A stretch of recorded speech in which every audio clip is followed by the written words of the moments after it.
Assalamualaikum warahmatullahi wabarakatuh. Para siswa kelas 12 IPA SMA 8 Kota Bengkulu, mari kita belajar kimia untuk menambah persiapan masuk perguruan tinggi.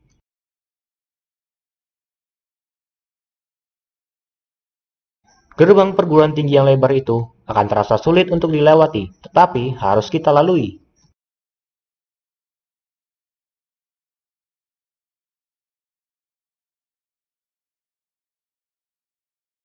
Pokok bahasan hari ini sifat koligatif larutan dengan tujuan para siswa sekalian mampu menganalisa sifat koligatif larutan.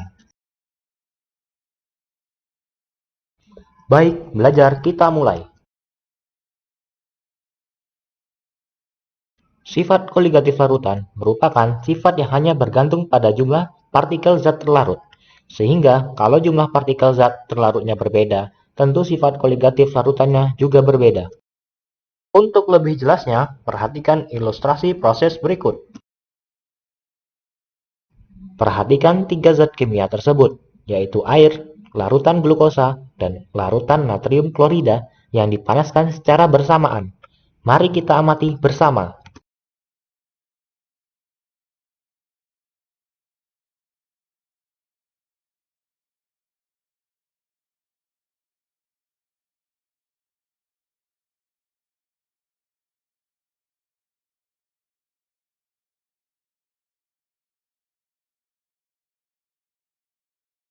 Air mendidih pada suhu 100 derajat Celcius.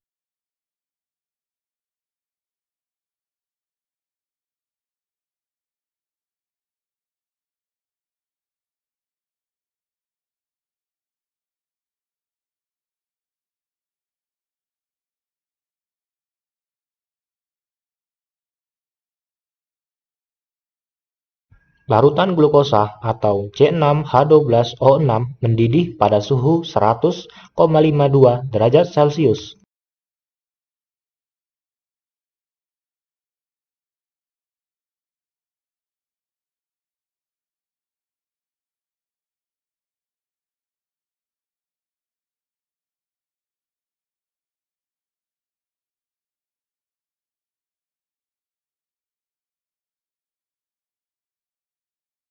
Larutan natrium klorida atau NaCl mendidih pada suhu 101,04 derajat Celcius.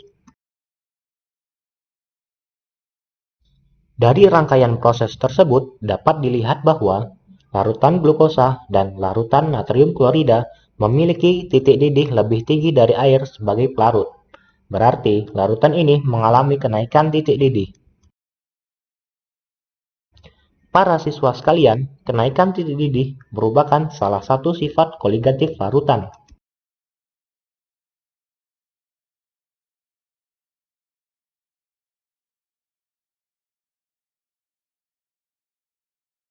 Sifat koligatif larutan itu ada 4, yaitu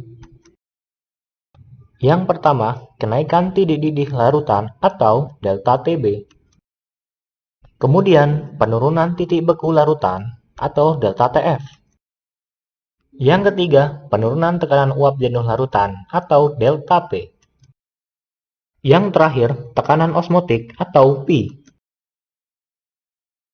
Semakin banyak jumlah partikel zat larut pada larutan akan memiliki sifat koligatif yang semakin besar. Pada konsentrasi yang sama, larutan elektrolit memiliki sifat koligatif lebih besar dari larutan non-elektrolit. Para siswa sekalian, mari kita jawab soal berikut secara bersama-sama.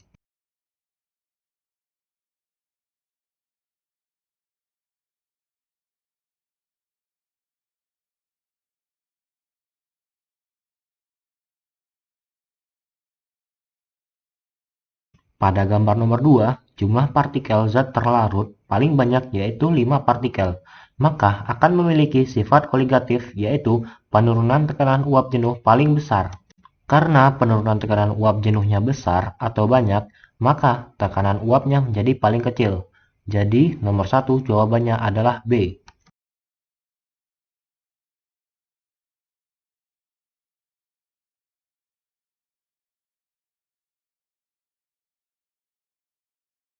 Titik beku paling tinggi pada larutan yang penurunan titik bekunya paling sedikit dan terjadi pada jumlah partikel yang paling kecil, yaitu JONH2 dua kali, karena larutan non-elektrolit, sehingga tidak terurai.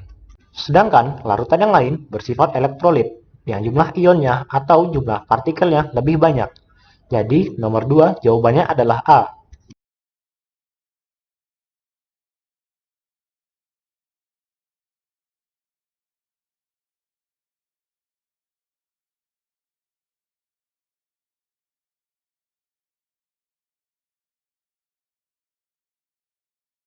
Para siswa sekalian, sampai di sini dulu ya belajarnya. Sukses selalu untuk kalian. Wassalamualaikum warahmatullahi wabarakatuh.